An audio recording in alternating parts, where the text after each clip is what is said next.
بسم الله الرحمن الرحيم. حبايبي متابعين على قناتي على اليوتيوب، أهلا بكم. قصيدة جادي قصيدة بعنوان سما المصري بعد أن أعلنت توبتها.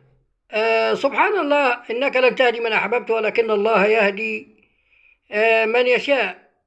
ويقول الله سبحانه وتعالى: ولعلك باخع نفسك على أن لم يؤمنوا بهذا الحديث أسفا. يعني سيدنا النبي عليه الصلاة والسلام لم يستطيع أن يهدي عمه، قولها يا عمي وأضمن لك الجنة، ولكن عمه للأسف قال لك: أخشى أن يعيروني بها أهلي، وكأنه يعني كان هيكفر والعياذ بالله، ولم يستطيع أن يهدي عمه سيدنا النبي عليه الصلاة والسلام.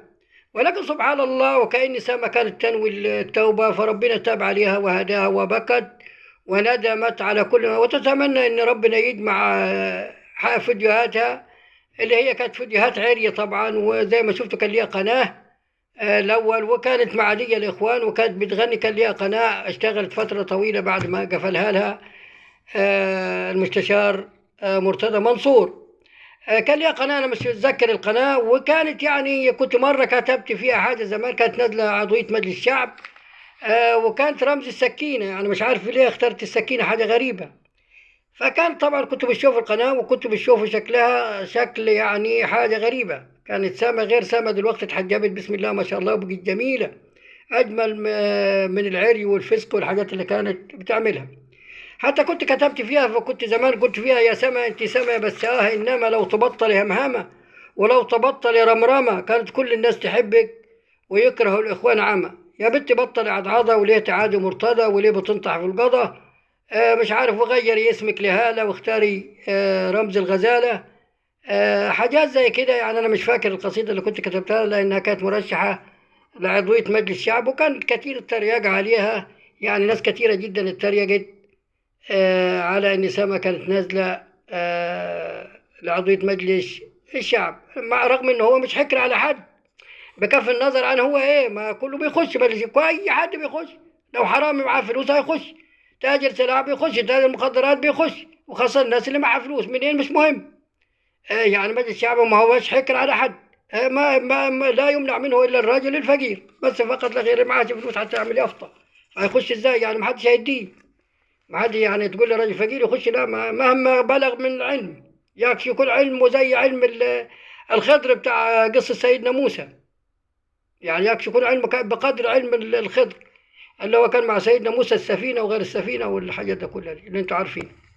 المهم، أقول سما المصري بعد أن أعلنت توبته، قالت قلت بقول كانت عن آخرتها غابت، وباعت الآخرة وخابت، وعند كأس الفسق دابت، ثم لحظة في دنيا غابت، ثم صلت وأنابت، ربي قد رزقها توبة، أعلنتها بقول خاضع، أعلنتها بقول ثابت، بعد ما في العشق دابت، بعد شرب بعد سكر، بعد ما في الخلق عابد، سبحان ربي قد هداها توبة لما أنابت، بعد ما كنت أراها إنها سفهت وخابت، لما في لحظة التجلي، لما في لحظة التجلي، لما قلت الطش تجلي، قال لها قوم استحمي ولعن الإخوان وسمي، وانسي همومك وهمي، والبسي توبك ولمي، وتكلمي في الناس وذمي، تجمع فلوس بالهبلي، ربي قد عليها تاب،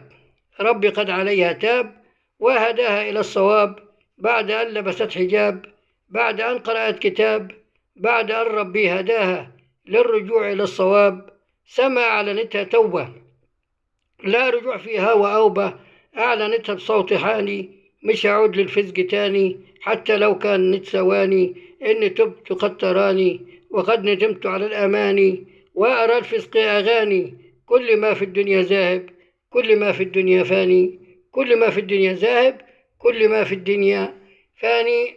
ربنا يهديها. وحتى سمعت برضي يا رب تثبت على توبتها وما ترجعش تاني، احنا نتمنى. وكمان سمعت في النهارده في فيديو كده بيقول ان اللي اسمها مريم غبور كان ولا، بيقولوا ربنا كرمها يعني وعدت الى الانوار المحمديه. ربنا يتوب علينا جميعا يا رب، مسلم ومسيحي ويهودي وكل الاديان، ويهدينا جميعا الصراط المستقيم. لكم حبايبي تحياتي واحترامي، زوروني على قناتي على اليوتيوب، وشاركوني من لم يشارك، فضلا وليس أمر يشاركني القناة، لأني كل يوم تقريبا بنزل إما على الصفحة إما على اليوتيوب. ولكم كل حب واحترامي وتقدير، والسلام عليكم ورحمة الله وبركاته.